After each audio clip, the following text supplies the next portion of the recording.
ఇప్పుడు మనం ఒక రోగం గురించి మాట్లాడుకోబోతున్నాం. అది చాలా మందికి వాళ్ళలో ఉంది అనేది కూడా తెలీదు. కానీ అవతల వాళ్ళకి మాత్రం అది స్పష్టంగా కనిపిస్తుంది. ఈ రోగం ఉన్నవాళ్ళు మన ఇంటి పక్కల్లో లేదా చుట్టాల్లో, ఫ్రెండ్స్‌లో ఇలాంటి వాళ్ళు ఖచ్చితంగా ఉంటారు. ఉండాలి కూడా. ఎందుకో చెప్తే చివరిదాకా చూడండి.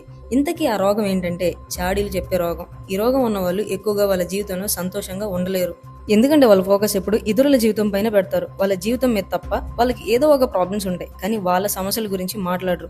అవి చాలా సేఫ్‌గా దాచిపెట్టి, మ్యూట్‌లో పెట్టి వేరే వాళ్ళ గురించి పెద్దగా డీజేలో వాయిస్తారు.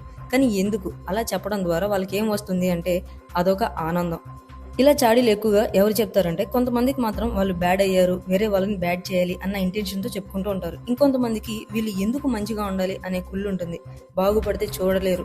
ఇంకొంతమంది నాకు అన్నీ తెలుసు అన్న ఫీలింగ్‌తో ఉంటారు. అందుకే చిన్న విషయాన్నే పెద్దదిగా చేసి కొంచెం మసాలా జోడించి చెప్తారు. ఇంకొక ముఖ్యమైన కారణం కుళ్ళు. ఇంకా వాళ్ళతో పోటీ పడలేనప్పుడు చెప్పుకుంటారు. ఎదుటివాడు బాగా ఎదుగుతున్నప్పుడు లేదా మంచి పేరు సంపాదిస్తున్నప్పుడు అది కొంతమంది భరించలేరు. డైరెక్ట్‌గా ఎదుర్కోలేక వెనుక నుంచి మాటలు చెప్పి వాళ్ళ పరువు తీయాలనుకుంటారు. ఫైనల్‌గా ఇలా చాడీలు చెప్పడం వలన వాళ్ళకి ఒరిగేదేమీ లేదు. వాళ్ళు చెప్పే సొల్లు వినడానికి కొంతమంది సొల్లు గార్చుకుంటూ కూర్చుంటారు. నవ్వుతూ వింటారు. ఇంట్రెస్ట్ చూపిస్తారు. కానీ అదే నోరు ఒకరోజు వాళ్ళ గురించే మాట్లాడుతుందన్న నిజాన్ని వాళ్ళు గ్రహించలేరు. కాలం గడిచే కొద్దీ చాడీలు వినే వాళ్ళకి చాడీలు చెప్పే వాళ్ళపై నమ్మకం కొద్దిగా తగ్గిపోతుంది. ఈ వ్యక్తి ముందు జాగ్రత్తగా మాట్లాడాలి అన్న ఫీలింగ్ అందరిలోనూ వస్తుంది. అప్పుడు అలా చాడీలు చెప్పే వాళ్ళతో దూరంగా ఉండడం మొదలు పెడతారు. అవసరమైనప్పుడు సహాయం చేయడానికి కూడా ఎవరూ రారు. చివరికి చాడీలు చెప్పేవాళ్ళు ఒంటరిగా మిగిలిపోతారు.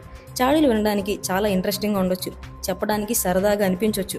కానీ అవే మాటలు ఒకరి మనసును గాయపరుస్తాయి, సంబంధాలు చెడగొడతాయి, కుటుంబాలను విడగొడతాయి, నమ్మకాన్ని నాశనం చేస్తాయి. ఆనందం కోసం గౌరవాన్ని కోల్పోవడం ఎప్పటికీ మంచిది కాదు.